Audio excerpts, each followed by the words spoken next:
Hello and welcome to Crypto Exposed. Hedera recognized by the World Economic Forum in regards to digital ID. Well, we've actually got an article here by Brett McDowell, who's the chairman for Hedera. Always positive to see these kind of things. Again, it's just adding more use case, utility for Hedera and HBAR, and I will say this time and time again until I'm blue in the face. Utility, in my opinion, is what is going to give cryptos longevity. I do not believe all cryptos will be here long term, but the cryptos that actually do serve a purpose and have a utility will definitely, in my opinion, have longevity. So we'll get into this article. Now, I haven't read the article, I've just kind of skimmed it, and it does seem kind of long. So I am going to read the whole article, but I may cut it down just depending on how long it is, because I don't want to bore you guys, but I'll get to the juicy points that are more relevant for you guys. So you may get the full article or you may not, I'm not sure yet, just depending on how long this turns out to be. Okay, so currently, around 850 million people lack official identification. Meanwhile, billions of others with legal ID lack adequate privacy protections when participating in the digital economy. Decentralized digital ID enables people to participate more effectively in the digital economy.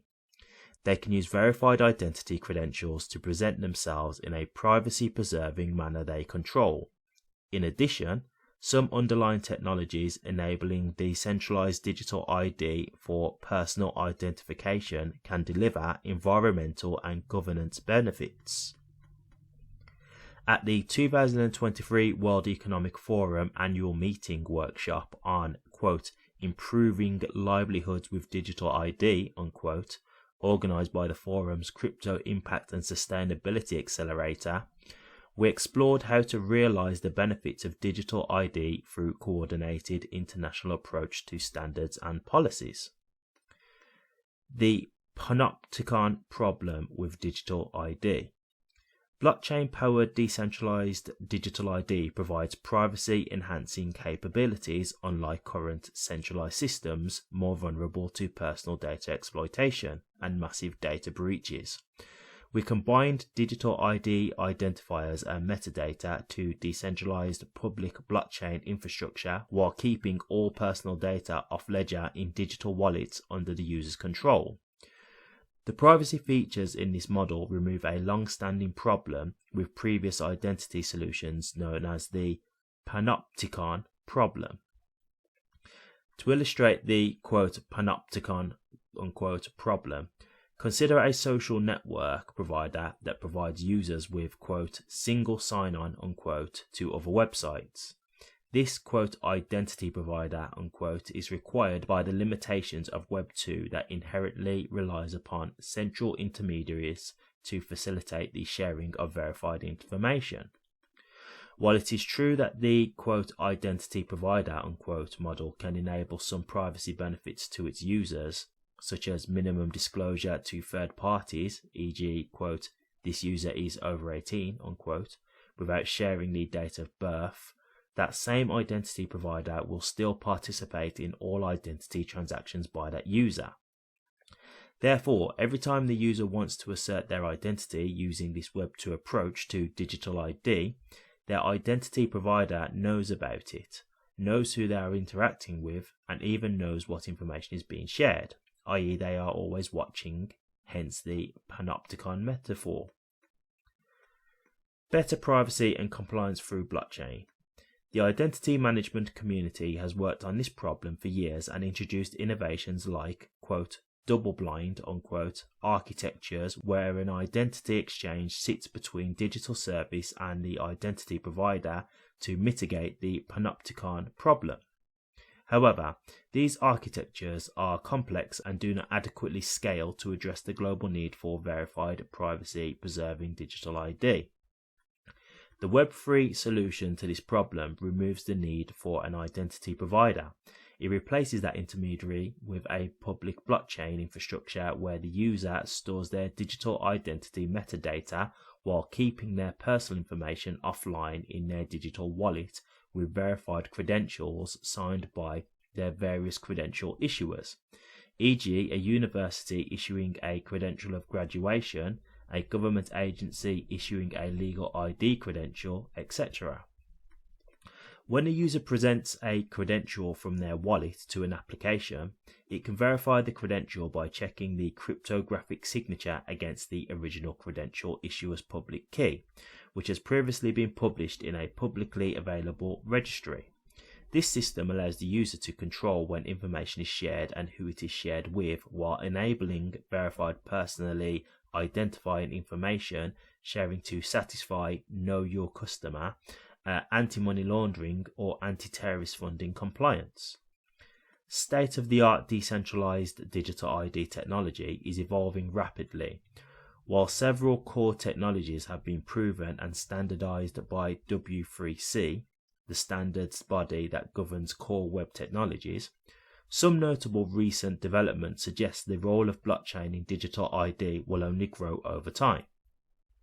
Just last year, the founder of Ethereum, Vitalik Buterin, collaborated on a paper titled, quote, Decentralized Society, Finding Web3 Soul, unquote, that introduced the notion of, quote, soul-bound tokens, unquote, as a blockchain-native capability to advance the field of digital ID. My colleague Keith Kowal describes this innovation in the context of other emerging blockchain-native ID capabilities in, quote, the rise of the identity token, unquote. Here's just another quote here from Brett. Quote, beyond technology and standards, digital ID offers tangible social, environmental and governance benefits, unquote. Gaining sustainability impacts. Last year, Envision Blockchain launched the, quote, Guardian, unquote, an open source solution that provides full discoverability and traceability of environmental, social and governance assets on the Hedera network. This tokenized policy management platform relies upon decentralized identifiers and verified credentials to identify and verify data objects, tokenized assets, and the actors authorized to provide the source data to deliver an end-to-end digital measurement, reporting and verification solution. Blockchain tools like the Guardian enable tokenized climate asset marketplaces to grow by mitigating the risk of fraud, information asymmetry and inaccuracy in carbon credits and related assets. As more corporations build trust in these tokenized climate asset marketplaces, their increased participation and the ability to independently verify the quality and provenance of the assets will drive the economic incentives for increased investment in carbon offset projects. It will establish a virtuous cycle with scalable network effects to accelerate the global adoption of MRV compliant carbon offsets. The work that still needs to be done. Decentralized digital ID relies on a carefully considered stack of open technology standards, open source blockchain infrastructure, and public registries that have been years in the making. Beyond technology and standards, digital ID offers tangible social, environmental, and governance benefits demonstrated by pilots, proof of concept, and emerging market solutions. As discussed within the forum's Digital ID initiative, we need to draw generalizable lessons from pilots. We then apply them at scale to deliver a foundational building block for solutions to global challenges ranging from digital workforce transformation to carbon asset MRV to fundamental social challenges of exclusion and data exploitation. To address that need, the forum's Digital ID initiative is engaging a global group of key stakeholders across the public and private sectors focused on technology, policy and social impact considerations to craft an international policy and standards framework that will serve to accelerate the adoption of privacy-preserving digital ID. Okay, so as you can see, this is on the World Economic Forum website. So before we even go any further, when you see something on the WEF, the World Economic Forum, just know it's a big deal. The WEF is huge. Okay? It is a big deal. So the fact that they've even allowed this to be on their website, to me, says a lot. I will say also, just listen to what they're trying to do. It's a revolution of technology, right? You know, Hedera trying to preserve the privacy aspects of ID. You know, this is something that's a concern for many people at the moment, with how we've gone to a certain level of digitization.